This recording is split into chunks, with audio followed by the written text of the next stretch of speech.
On February 8th, 2023, a new single-player expansion was announced for Splatoon 3.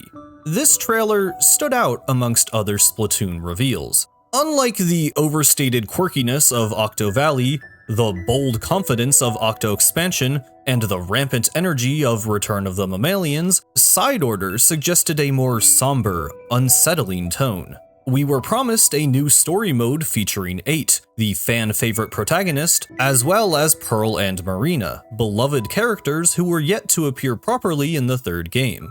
In a rare move for Nintendo, this initial video didn't feature any gameplay, leaving us with only a vague impression of the DLC's setting and narrative. A glimpse at a story that appeared dark, lonely, and terrifying.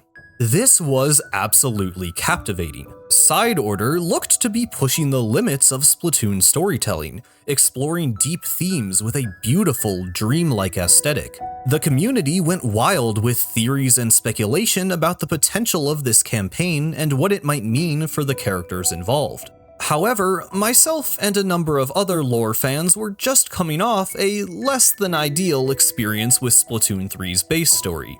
Personally, I was a bit apprehensive about Side Order. As good as it looked, I didn't know if the Splatoon series would ever again feature a dynamic as compelling to me as those of the first two games. And part of me was worried this story would somehow tarnish my favorite characters in the series. So, keeping my expectations in check, I decided to go in with an open mind and hope for the best. And well, Order has the most generic dialogue of any Splatoon villain, the game's biggest twist happens during the tutorial, and the protagonist known for having the most characterization barely got anything new.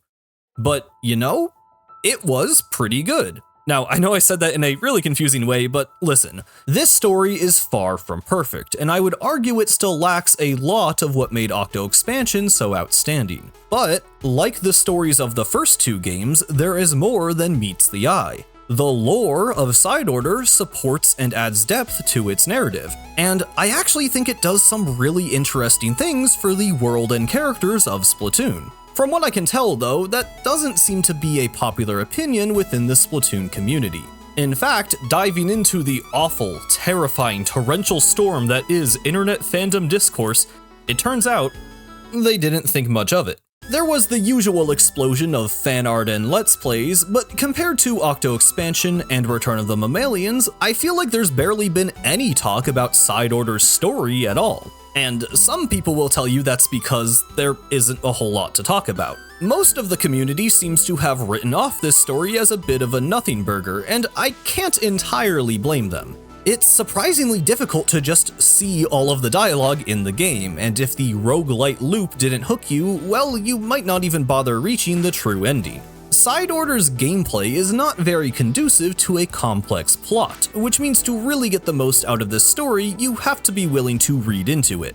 We'll get into whether or not that matters later on, but for the most part, I wanted to make this video because I feel like the best parts of Side Order have been going largely underappreciated. This DLC has given me a lot to think about, and I don't think it should be remembered only for what it didn't manage to live up to.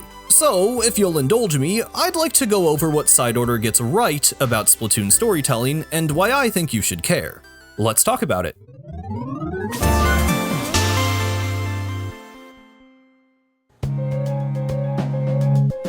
The first important thing to acknowledge about the story of Side Order is that it relies heavily on context and characters from Splatoon 1 and especially 2. It especially relies on Marina Ida. Marina is at the heart of everything in Side Order, which means the experience of this story is greatly enhanced if you are familiar with her history. Because of that, I'm gonna start out this video with a quick recap of Marina's entire backstory. This part of the video won't contain any of my actual arguments about Side Order, but because the details of Marina's past are depicted across a variety of sources, all of which contribute to the character arc Side Order concludes, I figured it might be helpful to lay everything out and make sure we're all working with the same information. If you're a super hardcore lore fan, you can probably skip past this section, but for most people, I would recommend sitting through it, as there's likely one or two things you haven't heard before. Trust me, all of this is gonna be important later.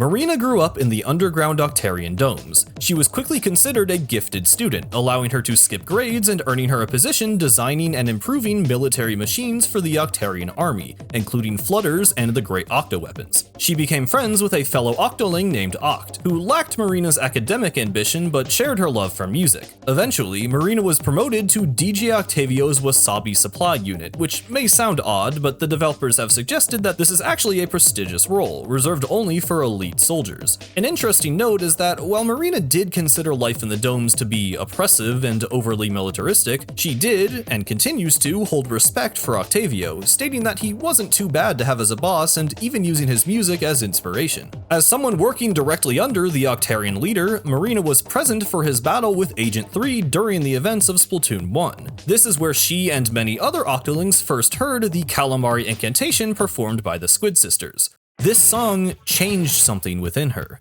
She suddenly decided that she could no longer live under the darkness of the Octarian domes. And so, leaving behind the army, her friends, and her home, she made her way toward the surface. Fleeing Octo Valley, Marina took refuge on Mount Nantai. There she encountered Pearl, who, due to the destructive power of her voice, would come to this remote location to practice her singing. Marina was enamored with Pearl's voice and soon approached her asking if they could form a band. Pearl agreed, and Off the Hook was born. Pearl brought Marina back to Inkopolis, apparently not knowing that she was an Octoling. Luckily, no one else realized either. Still, Marina had to adapt to a completely new way of life, adjusting to the surface world's cultural norms and learning most of the Inkling language. It likely would have been very difficult, but Pearl was there to guide her through it all. On the other hand, Pearl had been struggling as a musician. She was having trouble finding an audience, and it didn't help that her super-powered voice caused damage to the venues she performed at.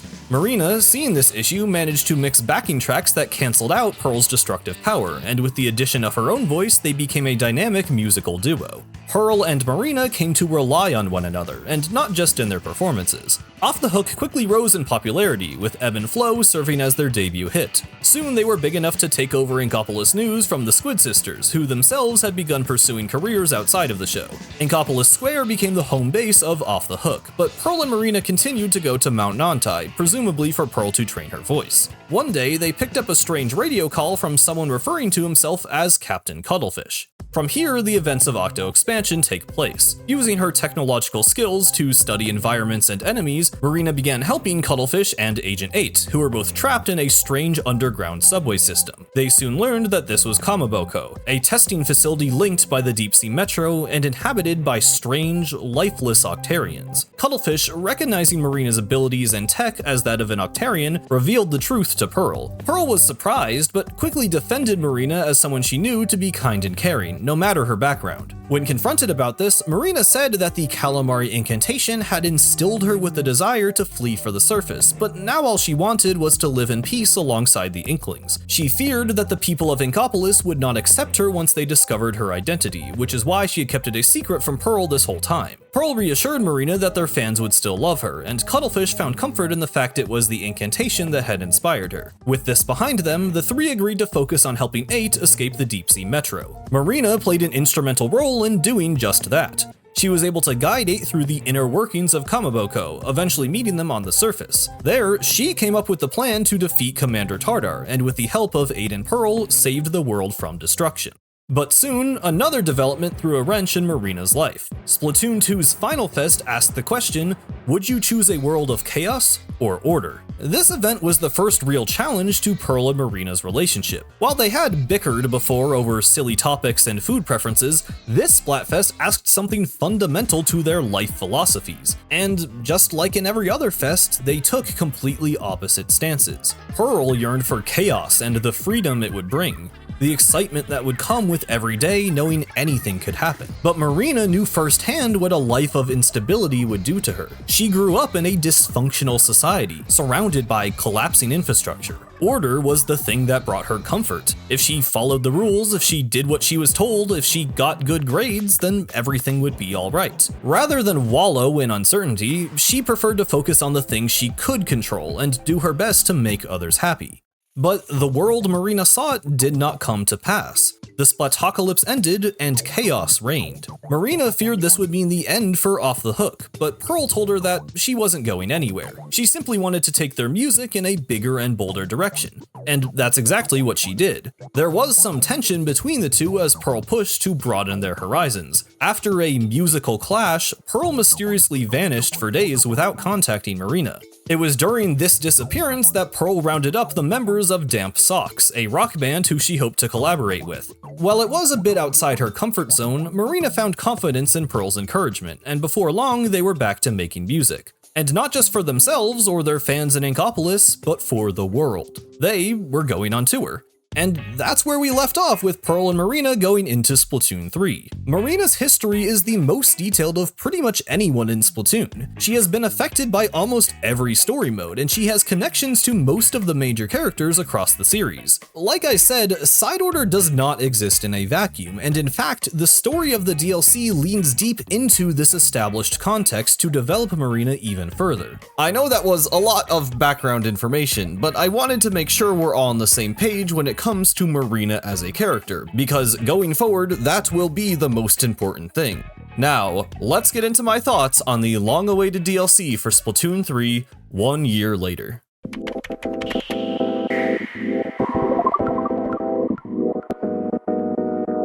Side Order's starring characters are Acht and Pearl, but most of the expansion's lore and themes are explored through Marina, making this effectively the next chapter in her story. This is largely accomplished through Marina's Dev Diary, a series of collectible entries we unlock throughout the game.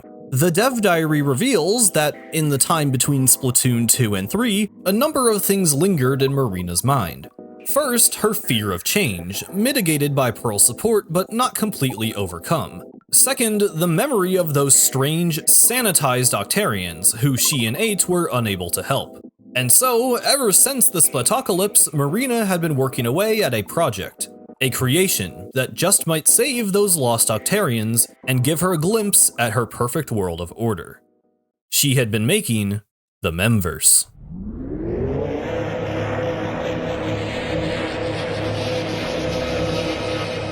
Marina designed the Memverse in an attempt to restore the minds of the sanitized Octarians. From the beginning, she described it as a digital storehouse, a computer program meant to assimilate and organize memories. This isn't the first time a Splatoon story involved this idea of memory manipulation. In Octo Expansion, we learned about the Memcakes, collectible objects described as memories compressed into physical form. Notably, Memcakes were given to Acht for completing each Kamaboko test chamber, meaning Commander Tartar likely had some part in their production. And of course, Tartar was the one behind sanitization. Knowing this, Marina used memories as a starting point for her research. She also began digging into Kamaboko's database directly, hacking into their system and uncovering the details of the sanitization process. She elaborates on this relationship between Memcakes and sanitization and how she might be able to reverse engineer the procedure. Going back to Kamaboko herself, Marina retrieved the Memcakes of the test subjects, but she had no way to know which cakes belonged to which subject. So, by converting the Memcakes into data and uploading them to the Memverse, she devised a way to return the memories they contained back to their rightful place. Marina states that, in her experimentation, adversity was found to aid memory retention, so she began constructing challenges within the Memverse for subjects to complete. The end result was the Spire of Order, a tower with challenges on each floor, almost like a video game. Subjects would select color chips containing memories and place them within a palette, a virtual copy of their soul. Then, by making their way up the spire, they would slowly gain more and more of their past self, until at last their soul was completely restored. This should sound very familiar to anyone who has played Side Order, because it's exactly what we do in the game. Only, rather than filling out our own palette, we collect the palettes of other characters whose souls have been pulled into the Memverse. This explanation contextualizes Side Order's gameplay in a pretty interesting way. Suddenly, it makes sense that all of these challenges feel like parts of a game, because in-universe they pretty much are. And beyond providing a solid justification for the story setting, and giving some proper explanations for Octo Expansion's loose ends, these entries feature a solid amount of characterization expansion for Marina, providing her first-person perspective on the events of the games, demonstrating her traits and motivations, and making her feel more like a believable person. The diary also reveals how Marina feels about the story's other characters. Her affection for Pearl is hardly subtle elsewhere, but it's nice to see it stated so explicitly here. I know this is partly because of how Marina's localization was handled in Splatoon 2, but it really feels like the two of them have grown even closer over time, and I personally find their relationship really endearing. Marina has less to say about Acht, but we see that they too have become closer over the years since Octo expansion, and that Marina dedicates herself to her work not only for the sake of sanitized strangers, but because her research might directly help one of her close friends. I've heard some people express their aversion to Splatoon's tendency of dumping its most important lore into these walls of text, and I do understand the desire to see more of this in the actual plot, but personally, as long as the scope of each story is going to remain relatively small, I'm just glad we get this stuff at all. For me, the dev diary adds so much to Side Order and provides important context for the events that we do get to see. It maybe didn't hit quite as hard as the Octo expansion chat logs or even the story of the Alternans, but the purpose of the diary, as I see it, was to provide the origin of the Memverse, Marina's motivation for building it, and our reason for climbing it. In that regard, I would say it does its job perfectly. It strengthens the identity of this setting by giving it a purpose within the world of Splatoon, allowing the gameplay of this expansion to feel like it's a part of the story. The last thing the diary tells us is how Acht and the player actually end up here in the first place. So let's finally talk about what happens when you get on that train to Inkopolis Square.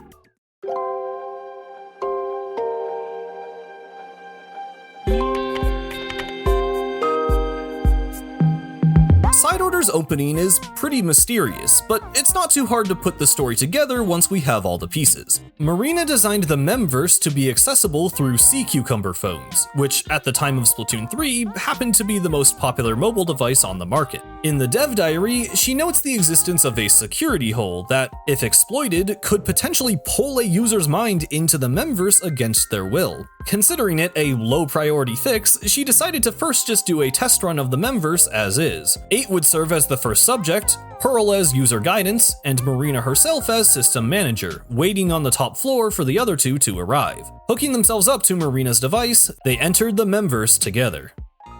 Well, surprise surprise, the security hole was exploited frame 1. Marina's digital body was taken over by an unknown entity, which at the same time began pulling the minds of unsuspecting victims into the Memverse, resulting in a horde of spaced out wretches packing Inkopolis Square. Failing to heed this warning, the same fate befell Neo Agent 3 as they made their way to the square via the newly opened train station. As Order takes control of their mind, the player switches from controlling them to controlling Acht, just as they awaken in the Order sector. Acht and Pearl made contact in the Memverse right away, as planned, but something was off. The Order sector appeared eerie, covered in what looked like gray snow. Above them towered the Spire of Order, and from it, Marina's voice could be heard, distorted and strange. Confused, the two of them entered the Spire. There, they were attacked by a strange fish creature, which they later learned is called a gelatin. Soon after, they encountered Acht, Marina's old friend from the Octarian domes. Since the time Marina had known them, they had actually been sanitized in the Deep Sea Metro, explaining their new appearance. As a matter of fact, Acht was Deadfish, the artist responsible for the music that played throughout Kamaboko in Octo expansion. Despite being sanitized, Acht seemed to act pretty normal, showing no signs of being controlled. But they revealed that they were also attacked by a gelatin, resulting in an injury. In search of answers, they decided to team up with Acht and Pearl. Reaching the top floor, the three of them found Marina, but something was very wrong. She was trapped in a strange, organic machine, speaking words that were not her own. She was taken over by a part of the program. She states her intention to grayscale Acht and Pearl, a process which would drain their individual will. Thankfully, Acht and the others arrived just in time. They freed Marina from the contraption, but something else emerged from its wreckage. As it turned out, the incorporeal entity, Marina's captor, was Order itself, a consciousness generated from the processes of many who yearn for stability. The reason it trapped Marina and pulled the minds of Inkfish into the Memverse was to convert all things to memory, to freeze the world in a colorless stasis where nothing would ever change. Order usurped Marina's control of the Memverse, preventing anyone from leaving, and placed itself within the control room at the top of the Spire of Order. After being blasted out of the spire back to the bottom floor, the protagonists found themselves with one goal: climb the spire again and destroy Order.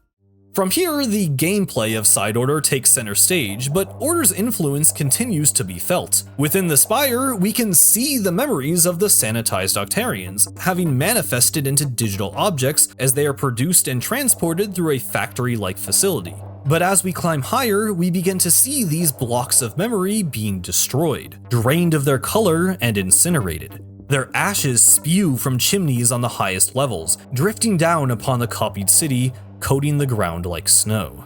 Order corrupts Marina's creation, transforming it into a place that is tangibly cold, distant, and lonely. The atmosphere of the Memverse under Order's reign is executed exceptionally well, with the soundtrack for each stage and the elevator pronouncing this rise in tension as we reach the top floor. What is arguably not as effective is the more explicit storytelling, that being the elevator conversations between Marina, Pearl, and Acht, who provide tips, encouragement, and occasionally some pieces of their history. Some of this dialogue is guaranteed, such as the scene where Marina provides additional context for the creation of Order, but the appearance of a lot of these conversations depends entirely on chance. Now, this idea makes sense. Side Order is a roguelite, so randomizing the dialogue is just another incentive to do more runs with the hope that the characters might say something different every time you play. But as a completionist and lore keeper, I'm honestly not sure how I feel about it. I'd be lying if I said it didn't drive me a little insane knowing I could have missed something interesting due to bad RNG. Realistically, I just played and watched a lot of Side Order and did eventually see all of the dialogue, at least I think, but even so, I personally would have preferred if I could have seen all of this additional context and characterization before witnessing the story's conclusion. The non-linear nature of this dialogue also means that the characters can't really display growth from the beginning of the story to the end because almost all of this dialogue can appear at any time, with most of it appearing in the post-game anyway. I'm not really sure what would have been a better way to implement this dialogue without dramatically changing the game's structure, but it is something I don't completely love, if for no other reason than it makes analyzing this story for a YouTube video a lot harder. Execution aside, let's talk about the actual content of these conversations. As we will see later on, Side Order serves as the conclusion to Marina's character arc, and a major component of her growth is the ways in which she learns to rely on others. The elevator conversations, at their best, showcase how Marina's relationships have helped her become a better, more confident person. First, there's Pearl. I already laid out just how important Pearl was in guiding Marina after she escaped to the surface, but what keeps their dynamic compelling is just how different the two of them are. Marina grew up underground, working for the military amidst an energy crisis. Pearl grew up in a mansion, pampered with gifts and opportunities, but they met somewhere in the middle, far from either of their homes, with the shared feeling that something was missing. Through working together, they discovered that their weaknesses were covered by the other's strengths. For Marina, that meant her fear of change, of leaving her comfort zone, of taking risks. To her, Pearl's fearlessness is inspiring, and it becomes a positive force that drives Marina to be a braver person. Next, there's Acht, who acts as a nice foil to that dynamic. While Pearl and Marina are mostly cute and high-spirited, Acht is cool, reserved, and a little awkward. They're someone from Marina's past, who I think demonstrates that while people can change, the bonds you form with others are difficult to break. Acht isn't super crucial to the events of the game, but I think they're a great way to humanize the victims of sanitization and show the player just what it is they're fighting for. Nowhere is this done better than in Acht's secret letters, unlocked by climbing the spire with Eight's palette. These letters don't reveal any mind-blowing lore, but I love how sincerely they depict the friendship between Acht and Marina, and show how they responded differently to the Octarian way of life. We see that Acht has some regrets about their past behavior, actually reminiscing on life in the domes, but also recalling some more painful or bittersweet memories. By the end, Acht embraces the way everything turned out. They're happy to have met Pearl and Eight, they're happy to finally be living on the surface, and it's Marina they have to thank for everything. Last, but of course not least, we have 8. Back in Octo Expansion, 8 was a central focus of the story, and they definitely aren't this time around. But personally, I don't have a problem with that. If Pearl and Acht reflect Marina's relationship with the present and past, I think 8 represents Marina's hope for the future. 8 looks up to Marina, pushing her to act as a role model, a leader. 8 gives Marina someone to care for in a different way than someone like Pearl. Since Octo Expansion, 8 has found the life they always wanted, but it's up to Marina to help protect it. On the other side of things, 8 wants to live up to Marina's legacy. They're a fighter, and they don't hesitate to jump to Marina's aid when she's in danger. The Dev Diary reveals a deepening relationship between the two of them, one that I personally see as maybe not just a friendship, but an almost familial bond. We're climbing the spire to save the world, but 8 is climbing to save their family. What I really love about Side Order's characters is that, like in Octo Expansion, these interactions do so much to make them feel real. They talk about past events, they bicker and tease one another, they have misunderstandings, they have heart. Side Order's writing, to me, shows that the developers care. They care about the continuity of Splatoon's story, they care about the integrity of the lore, and they are willing to explore the depth of these characters. The presentation of this dialogue is not ideal. These scenes are sprinkled between gameplay and tutorials pretty much at random, and plenty of them are unremarkable. But taken as a whole, I think these characters play an effective role in Marina's story, all contributing to the person that she becomes by the time credits roll. But, of course, all of this happened due to Marina's own efforts, and it's up to her to set things right. Waiting at the top of the spire is the greatest obstacle Marina has ever had to face. It's time we talk Order.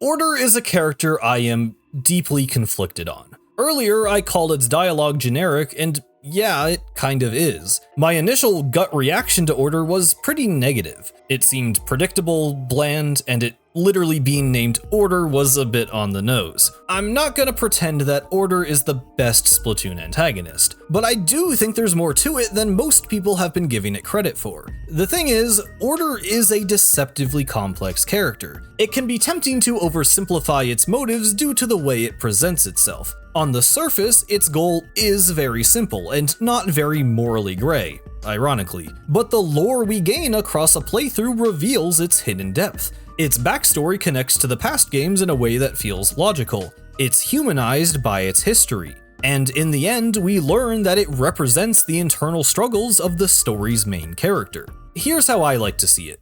Order isn't a character, it's a consequence. A consciousness born from those who yearn for stability. Order isn't just a rogue AI, it's a manifestation of fear and desire. A literal representation of how memories and trauma can leave a person stuck in stagnation, and how overcoming that obstacle is a necessary step in appreciating the world around them.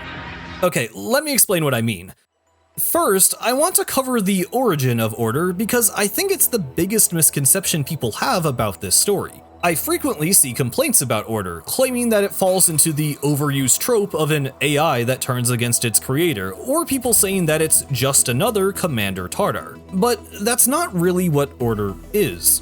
Marina details every step of her creation of the Memverse. She states a need for Memverse management, which she takes upon herself, user guidance, which she delegates to Pearl, and system security, which she entrusts to Agent 4. Nowhere does she mention building an artificial intelligence to run the tower. Instead, she mentions recruiting a number of Octoling engineers who she knew from her time in the Octarian domes to help her work on the project. Later, we learn that those engineers, like Marina, had a deep fear of change. It was this fear festering in the minds of Octolings connected to the Memverse that caused Order to manifest within Marina. Order's creation was an accident, not just its dangerous antagonistic attributes, but its entire existence. It only came into being due to the nature of the Memverse allowing subconscious thoughts to manifest into tangible forms. According to the developers, Order is a newly born entity, unbalanced, stuffed with the belief that it must create a world of order, and a vast amount of borrowed knowledge. In attempting to remove her will, it was able to become fully realized and separate from Marina, whose mind it had been using as a host vessel. Upon achieving this new level of autonomy, Order states its intention to convert all things to memory, to pull the mind of every living thing into the Memverse, remove their will through grayscaling, and keep them there, in an endless, unchanging stasis where they would never have to fear tomorrow. This draws a sharp distinction between Order and Commander Tartar. Commander Tartar was, as I like to say, corrupted by nostalgia. Originally built by the Professor for a noble purpose, time made Tartar desperate, determined to set the world back to what it had once been. It believed it could prevent future conflict by uniting all people under a common goal, led by its prime directive. Order seeks to eliminate desire and progress altogether. It does not operate off a vast library of knowledge, instead destroying the memories of its victims. It does not plan to replace the will of the Inklings and Octolings with its own, but to stop them from doing anything at all. Tartar was driven by cold logic. Its plan was deeply immoral, but ultimately would have met the conditions set by the Professor. Order operates off emotion, a crippling, irrational fear of change. Its plan is not to reshape the world, but to freeze it in time forever. At the most basic level, both of these characters are essentially evil robots, but to call Order a copy-paste of Tartar is to ignore all of the nuance that distinguishes these two and their stories. Personally, after greater consideration, I have actually come to think of Order as a really interesting character conceptually. Often in fiction, the idea of giving emotion to artificial intelligence results in something that either feels uncanny, intentional or not, or something that feels so human that it basically stops being a robot. What makes Order different is that it presents its emotion as logic. It irrationally claims that what it's doing makes perfect sense, which is a very human way to act, but it comes across as robotic.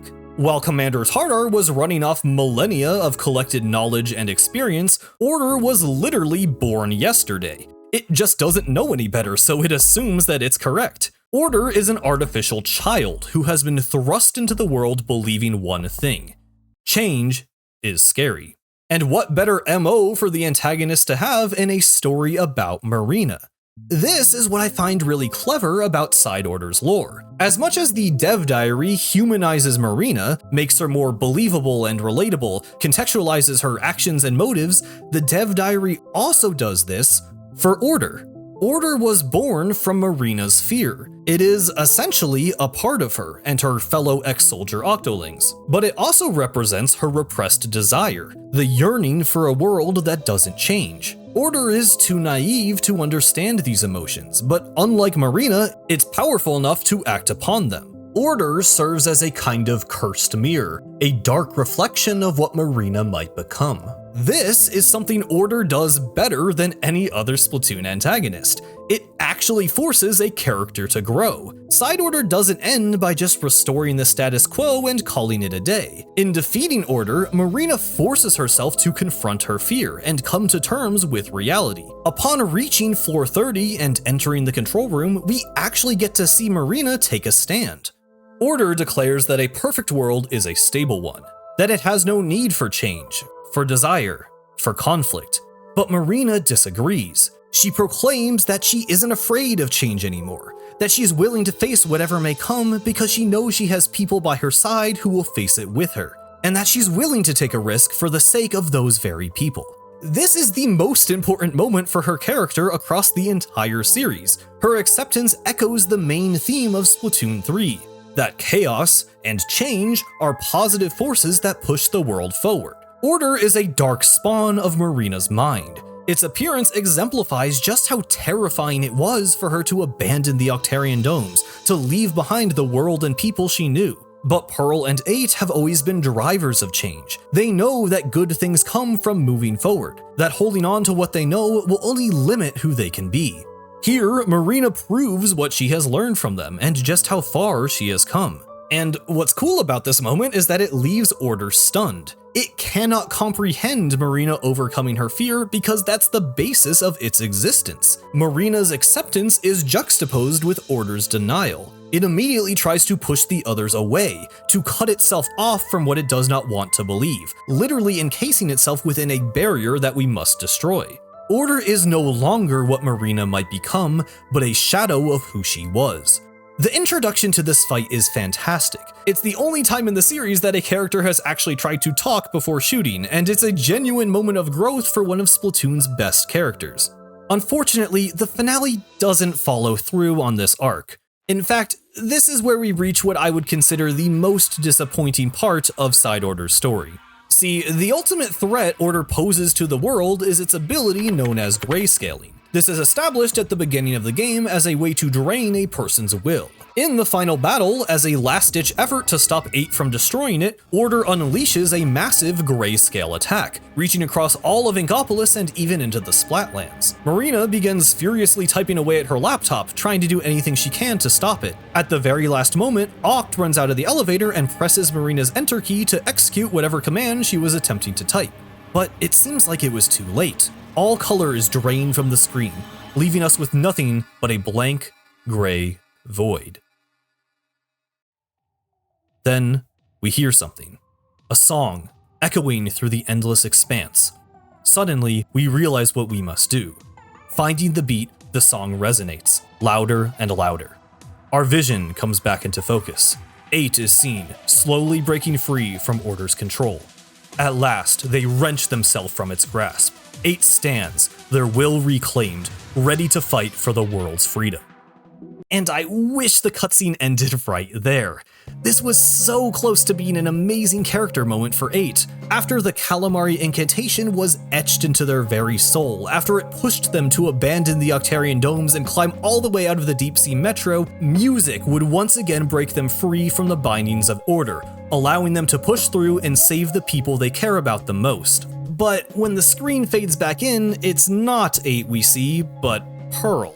And then the camera cuts to Marina and Acht, and what was even the point of all that? I'm not opposed to the idea of music having supernatural effects and being used as a plot device in Splatoon. That's basically a thing in literally every story mode. But the Calamari incantation never undid sanitization or mammalification. It wasn't even enough to undo Callie's mind control in Splatoon 2 without the help of Marie's low-tide ink. Whatever the hell that was. Marina just playing a song that completely nullifies the effects of grayscaling undermines Order as an existential threat to the world. If only Acht had been able to break free, it would still feel a little contrived, but that would at least feel in line with the theme of relationships by having us save the other main characters. As it is, this scene only weakens Order as a character, and I don't just mean in a power scaling sense. Its influence on the world being this easy to break hurts the symbolic weight of its ties to Marina. And weirdly, the focus in this scene is not placed on Marina or Acht, but Pearl. I like Pearl, but as a character, she remains static throughout all of Side Order, so I'm not really sure why she has so much dialogue during what should be the emotional peak of the story. The dynamic between Marina and Order isn't explored any further, at least not in this moment. Instead, Marina and Acht perform a DJ set in which they gain some amount of control over Order, forcing it to dance. Which leads me to my other issue with this fight. Up to this point, Side Order took itself kinda seriously. The original reveal trailer comes across as intense and dark, with lots of captivating imagery involving brains and dreamlike landscapes, accompanied by a haunting music box melody. The game opens with some punchy dialogue between Pearl and Acht, but still maintains a sense of foreboding, up to the reveal of Marina agitando, which raises the stakes significantly. Order's introduction paints the character as powerful and intimidating, with Marina explaining that it's capable of ending life as they know it. So when we finally reach Order on floor 30, we expect it to remain this imposing force, one that we must overcome physically and mentally in order for us to be victorious. There's even a really compelling emotional setup at the start of the confrontation. But then, well, it becomes a dance party. And you know, it's not like this is the first time this has happened. Every other story mode ends with a musical group putting on a show while the antagonist and player character duke it out. But here it just doesn't quite work, in my opinion. Spectrum Obligado is meant to serve as the musical climax of Side Order, but it sounds so different from the rest of the game. It clashes tonally against the eerie main theme, the ominous sense of the elevator, and the oppressive complexity of Order's first 3 phases. And the tonal shift isn't just musical. The dialogue in this cutscene is so much weaker than Marina's speech just a few minutes earlier, and it simply doesn't feel earned. What follows is basically a playable cutscene as we gain full saturation of every color chip in the game, maxing out our stats, and obliterating Order with the power of the 7 human souls. This honestly does feel pretty cool, and this whole sequence is definitely very cute. I just wish there was a bit more emotional weight. What's here is fine, but I can't help but feel like this scene was just a few steps away from being something so much more impactful. While understandably disappointing for many, I wouldn't even call Order a bad antagonist. I actually find its origin and its relationship with Marina really interesting. Unfortunately, this ending just didn't do these concepts justice. Thankfully, Side Order ends more than once. To fully complete the game, you must bring every pallet, each representing the soul of a certain character, to the control room at the top of the spire. This results in 12 different scenes that begin upon reaching floor 30, and in each of these scenes we are greeted by Smollesk.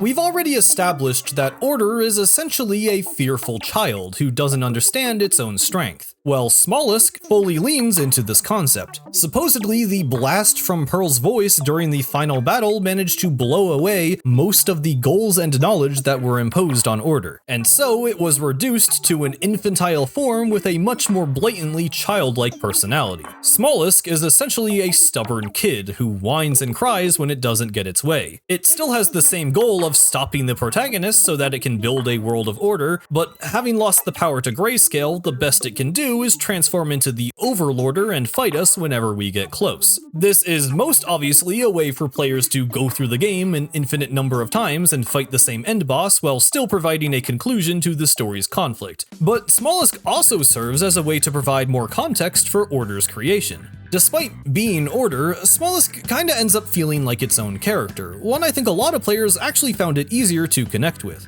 As far as how I feel, I like Smollesk. I think it's funny. I like how it contrasts the giant adult Overlorder by being a tiny octopus larvae, but I don't completely love its execution. These post-game Smollesk conversations provide some really interesting insight.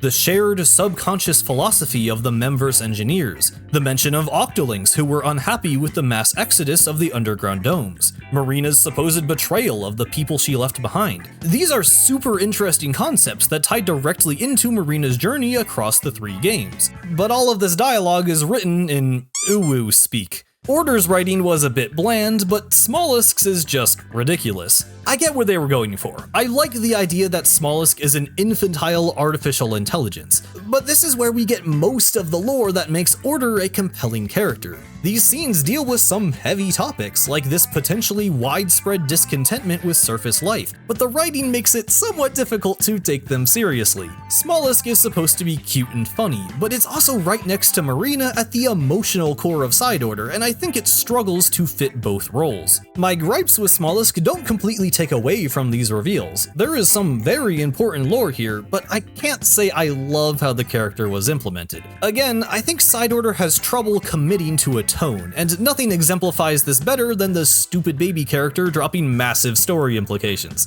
In the end, Order would certainly be a worse character without Smollesk. It adds some much needed charm and personality to Side Order's antagonist, and provides background information that strengthens the story as a whole. I just think there could have been a better balance struck in terms of its presentation. Additionally, these conversations lose their steam partway through. Smollesk kinda runs out of interesting things to say, making each climb up the spire feel less and less rewarding.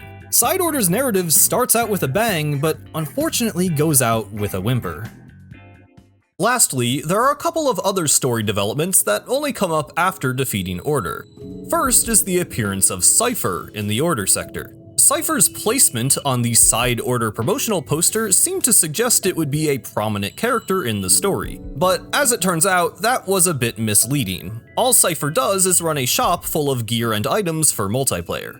According to a developer interview, Cypher is an amalgam of various thoughts and feelings pulled into the memverse, similar to Order, but nothing in the game itself actually suggests this or does anything with it. Cypher has an incredible visual design and a unique speaking pattern that gives it a lot of charm, but it doesn't have anything all that interesting to say. I feel like this could have been a great opportunity to include a lot of the details from that developer interview in the actual game, but unfortunately that's not the case. Cypher doesn't interrupt or interfere with the narrative, so I wouldn't say its inclusion was a bad thing, but it definitely feels like there was some missed potential here. An Isopadre successor, Cypher is not, and that was a bit disappointing. Then we arrive at the topic of 8. Earlier, I said I was fine with 8 not getting much of a focus in this story, and that's true, but that doesn't mean they aren't still important. They are still the character we play as, and one that any person who has played Octo Expansion will likely have some attachment to.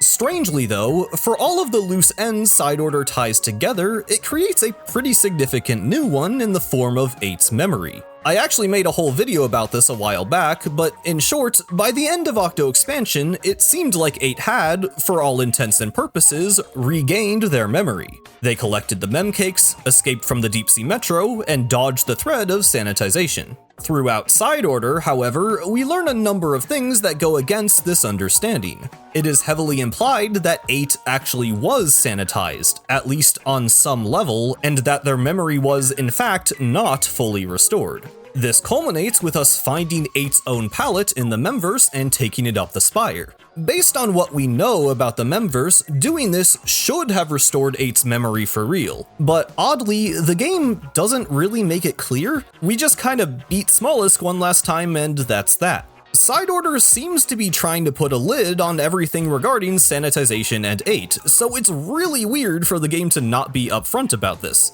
It's not a plot hole exactly, but for a moment intended to provide closure, it is annoyingly inconclusive. 8 is still a character I love, and there is enough context here to connect the dots, but I really would have appreciated some acknowledgement from the characters. In both of these cases, Side Order ends, leaving me wanting a little more.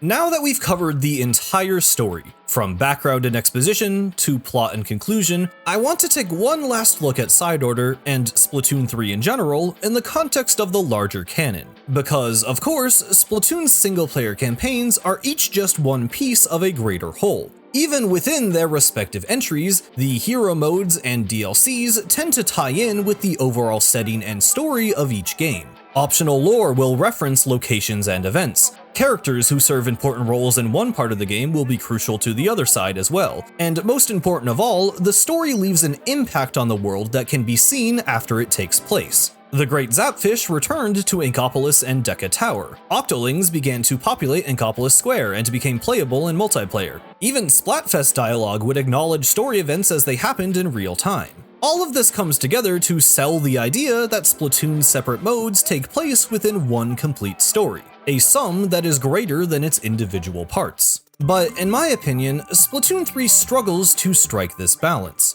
Most of the blame can be attributed to the base game story, Return of the Mammalians, which I have already talked about at length in a separate video. To summarize, Splatoon had largely been a sci-fi series up to that point, so elements that felt more magical, like Huge Fry, or cartoony, like Mr. Grizz being a talking bear, were confusing. These things didn't seem to fit in with the world we had been shown in the previous games, or even the world we see in Splatoon 3's multiplayer. The continued existence of Grizzco after the story's end feels like an oversight. It's implied that Little Judd took over as CEO, but shouldn't the new Squidbeak Splatoon be trying to shut the company down? The radio still refers to itself as Mr. Grizz, just like the guy who almost ended the world. For this to go unnoticed by the story's characters, and for Salmon Run to still be playable by Neo Agent 3 without any further explanation for why everyone is okay with this, feels kinda weird and makes this story's connection to the rest of the game more artificial. Splatoon 3's story feels out of place with the rest of the game due to how much it diverges from the existing canon. Side Order could have easily fallen into a different but similar trap. If the events of this story take place in a virtual world, wouldn't that make them feel detached or even irrelevant to Splatoon's broader setting? Well, actually no. Surprisingly, Side Order is extremely dedicated to fitting within the existing context of not only Splatoon, but the story of Octo Expansion, feeling more like a direct follow-up than any campaign prior. While Callie and Marie seem oblivious to Grizzco's operations in Splatsville, the dev diary reveals that Marina had been acting upon the events of Octo Expansion since the time they happened. But because of this, I actually think Side Order ends up falling into the other extreme. Rather than feeling out of place, it arguably relies too much on existing characters and ideas. While Side Order's gameplay is very distinct from Octo Expansion, its story features the same main character, explores lore surrounding memories, octolings, and sanitization, and places emphasis on the relationship between Pearl and Marina. Even the music frequently draws from melodies introduced in Splatoon 2. To be clear, I love all of these things. Octo Expansion is one of my favorite stories in any game, but I think this over-reliance on elements from Octo Expansion holds Side Order back from fully forming its own identity. While Return of the Mammalians tries to balance too many new ideas at once, I think it's fair to say that Side Order maybe could have used some more. It feels like a bit of an overcorrection. That said, in my video on Return of the Mammalians, I mentioned that I actually thought Side Order's story was handled better. I've said my piece on Return of the Mammalians, and I don't want to belabor the point too much, but I would like to explain why I feel this way. In that video, I lamented the lack of information we should have been given, and claimed that some elements didn't make sense due to a lack of said information. Some people took issue with this wording, claiming that they enjoyed the lack of concrete explanations as it created room for theorizing and speculation. But that's not the kind of information I was talking about. I love filling in the blanks of Splatoon's world, imagining the inner workings of Kamaboko that we never get to see, what life is actually like in the Octarian domes, how the Inklings live their lives when they aren't battling. Aside from analyzing the themes of each story, this kind of speculation is why I love Splatoon lore in the first place. Using these hints and tiny bits of information given to us by the game to unravel a story that would otherwise be untold. So when I say something should have been told to the player, I'm talking about contradictions created by the game itself. Return of the Mammalians is full of these contradictions, with one of the most egregious examples being the lack of explanation for why Mr. Grizz captured Cuttlefish. On its own, this information may seem inconsequential, but in the context of the story, it's not. So why is this such a big problem? Generally, we do know why Mr. Grizz does everything. He either explains it to us directly, or we are given additional context from log.exe.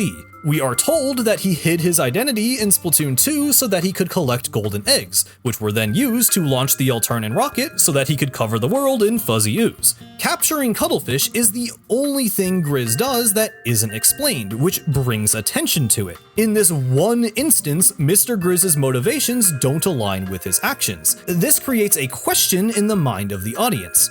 Why? Why would he take this risk when he knew that it would expose him to the world and when he gains no benefit from it? The game doesn't answer this question. If we try to speculate about it, we only find that it makes even less sense. Mr. Grizz was hiding out in Alterna, so maybe he was startled when the Octobot King cracked open the hatch. But if he didn't want Squidbeak and Deepcut snooping around, why would he kidnap one of them and take the victim directly to the Alterna Space Center? Grizz does say that he requires Cuttlefish, or at least his essence, but again, the game fails to answer why he needs him. Grizz can already speak and walk around and manipulate ink. What could possibly be gained from capturing and dehydrating Cuttlefish? The way I see it, the only reason Nintendo had Grizz do this is because if he didn't, Squidbeak never would have found him and he would have won. Grizz only captures Cuttlefish because he's the antagonist and he needs to lose. When I say there should have been an answer to this question, it's because the argument I am making is that the story is actively worsened by the lack of an answer. Speculation and theory crafting only work if there's enough information to draw logical and satisfying conclusions. If you want to make your own headcanon to fix a plot hole, that's fine. There's nothing wrong with engaging with the story in that way, but that can't be used to definitively solve a mystery created by the game. And if that mystery concerns the inciting event of the plot, I personally think it should be solvable. We don't need to know everything, but if we don't even know why the story happens, what's the point in telling it? Now, let's look back at Side Order. This story may be simpler than Return of the Mammalians, but the fundamental lore of Order and the Memverse makes sense. It's easier for me to resonate with this story on an emotional level because I'm not stuck trying to make sense of it on a logical level. Side Order's plot is not flawless either, but the holes it leaves are things that are fun to fill in with my own imagination. For example, it feels a little bit contrived that Marina is able to arbitrarily hack certain aspects of the Spire, but not others. Like, she can't just load us straight into the control room. But you can imagine that Order may have locked her out of certain commands. It would be in character for Order to underestimate Marina and Acht in this way. It never feels like the story is built on a contradiction. Not to mention, Side Order features a fair amount of lore details that feel intentionally created for the sake of speculation. Not just gaps in the story we are expected to fill in, but mysteries designed for us to solve. In the dev diary, Marina mentions that while many Octolings have made their way to the surface, some of them are still stuck underground. Acht later reveals that some Octolings weren't on board with the movement to the surface at all and chose to stay in the domes. And of course, we know that some Octolings on the surface actually miss some aspects of Octarian society. I don't know if it's just me, but this kinda seems like a big deal. Splatoon's conflicts tend to occur between entire species, or groups acting under the control of a single entity, but Side Order suggests a whole new level of complexity for the Octarian people. And in contrast to Return of the Mammalians, the more you think about it, the more it makes sense. Like, yeah, abandoning the place you had lived your whole life would be a difficult decision for anyone, even if the place you're going provides more safety and freedom. Of course, not everyone would be happy about the mass exodus, because not all of the Octarians even heard the Calamari incantation. This event probably divided families, co-workers, friends. In fact, we know it did, because Acht was one of those people who were left behind, and the game explores how that experience affected them. This is that extra layer of depth and realism that I love to see in Splatoon's world, and what really gets my brain going in terms of theory crafting. What if Marina's co-workers didn't get sanitized and just never left? What if there's a whole faction of Octolings that stayed behind in the domes, loyal to Octavio? How would they feel about him working with the Inklings to stop Mr. Grizz or going to Grand Festival? What if some Octolings are still just out there in the wilderness or living on Mount Nantai or anywhere else in the world? This is the kind of thing that's fun to think about. None of these ideas are necessary for the story of Side Order to function. Instead, Side Order provides just enough context to enable and encourage players to speculate about the broader world of Splatoon. This is what I want to see in Splatoon stories going forward. Of course, I want some of these ideas to be explored in the actual plot and gameplay, but what matters to me most is that the world continues to feel alive. I think a large part of the community's passion for Octo expansion and Return of the Mammalians comes from their ambition.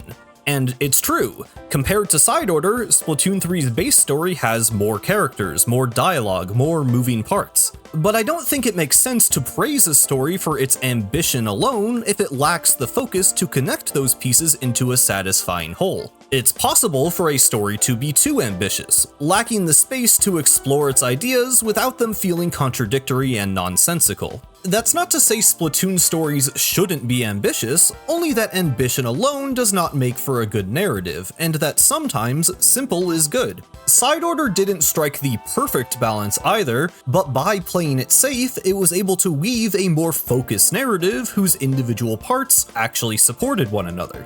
Personally, I would argue in favor of a story that is overly reliant on strengthening existing narrative elements and established characters over one that introduces many new ideas without regard for congruence with the existing canon. Splatoon stories work because of the series world building, and I think it's important that they feel cohesive with one another. Side Order is admittedly conservative in terms of expanding the breadth of Splatoon's world, but where it succeeds is in adding depth.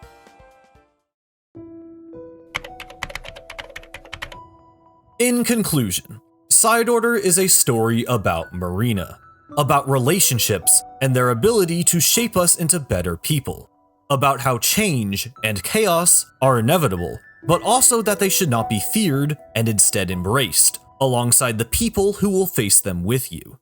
And it isn't perfect.